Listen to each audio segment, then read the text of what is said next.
Assalamualaikum warahmatullahi wabarakatuh. Salam Om Swastiastu, Namo Buddhaya, salam kebajikan.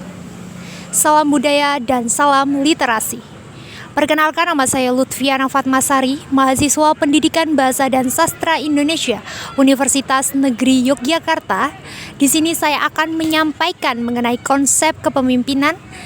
Apa itu kepemimpinan? Bagaimana kepemimpinan dalam diri kita, dan apa itu dan siapa yang harus memiliki kepemimpinan. Perlu kita ketahui bersama bahwasannya hal yang harus dimiliki seseorang adalah rasa untuk memimpin. Rasa ini berguna untuk diri kita dan juga orang lain. Rasa ini akan lebih baik apabila direalisasikan melalui sikap.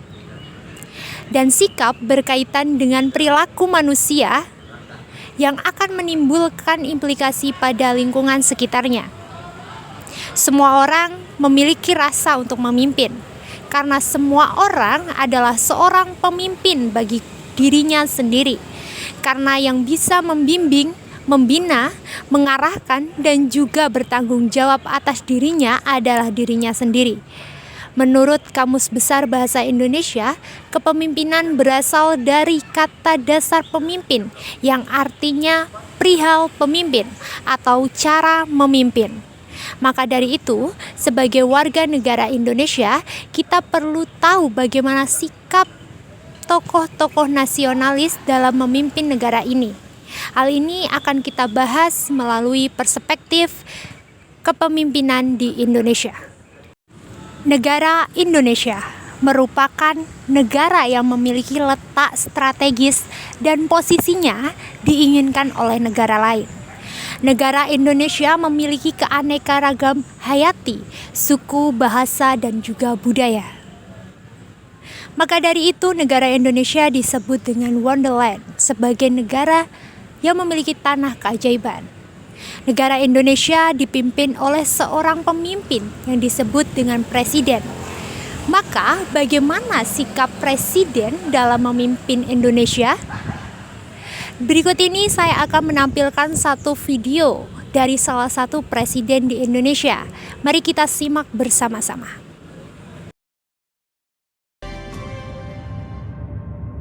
Proklamasi. Kami, bangsa Indonesia, dengan Era kepemimpinan Soekarno merupakan zaman perjuangan dan mempertahankan kemerdekaan. Tak hanya menghadapi ancaman masuknya kembali penjajah, bangsa Indonesia juga dirongrong berbagai pemberontakan dan perseteruan partai politik. Dengan gejolak politik dan ekonomi yang begitu dahsyat, Bung Karno berhasil membawa bangsa Indonesia terlepas dari jurang perpecahan. Mencari bentuk pemerintahan pada masa Orde Lama, sistem pemerintahan beberapa kali berganti, mulai dari presidensial, parlemen, demokrasi liberal, hingga demokrasi terpimpin.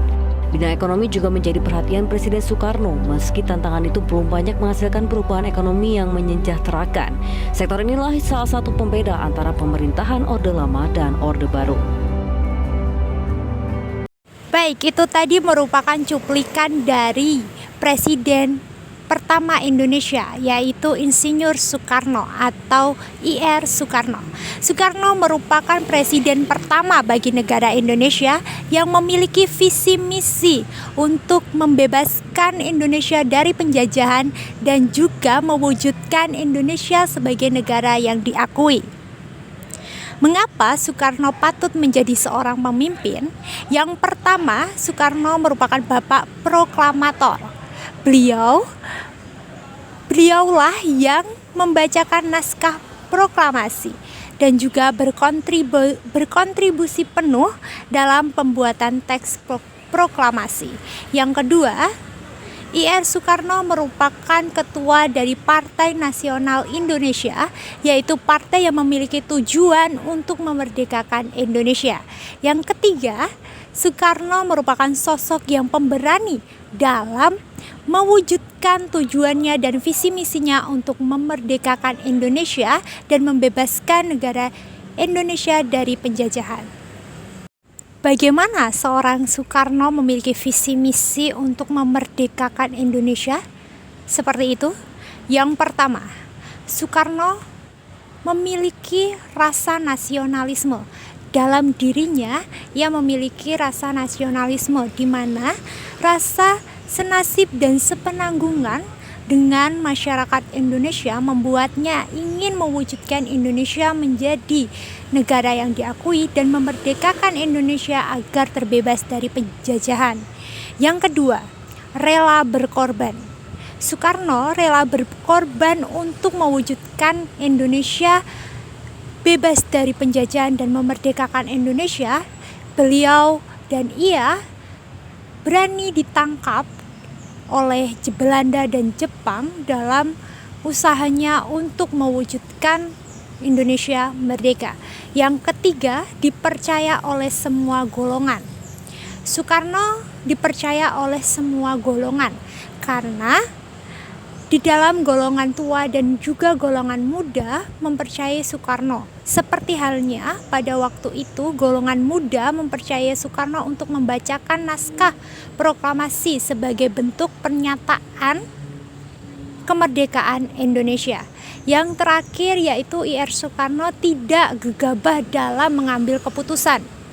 Seperti contohnya pada waktu itu, golongan muda mendesak Soekarno untuk segera memproklamasikan kemerdekaan Indonesia, namun Soekarno tidak segera memproklamasikan karena baginya waktu itu adalah aspek penting dalam sebuah revolusi. Jadi, itu tadi merupakan alasan mengapa Soekarno menjadi seorang pemimpin pertama bagi negara Indonesia.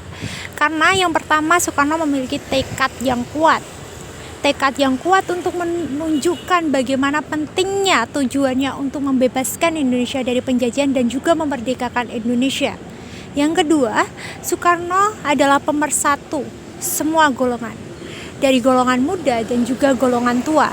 Yang ketiga, Soekarno dikenal sebagai sosok yang dermawan dan juga sosok yang dapat dipercaya.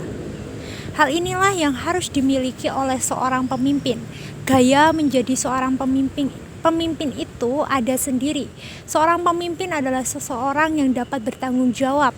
Seorang pemimpin adalah seorang yang dapat mengayomi. Seorang pemimpin adalah seseorang yang dapat dipercaya. Dan seorang pemimpin adalah seseorang yang dapat diteladani. Maka dari itu menjadi seorang pemimpin sangatlah berat.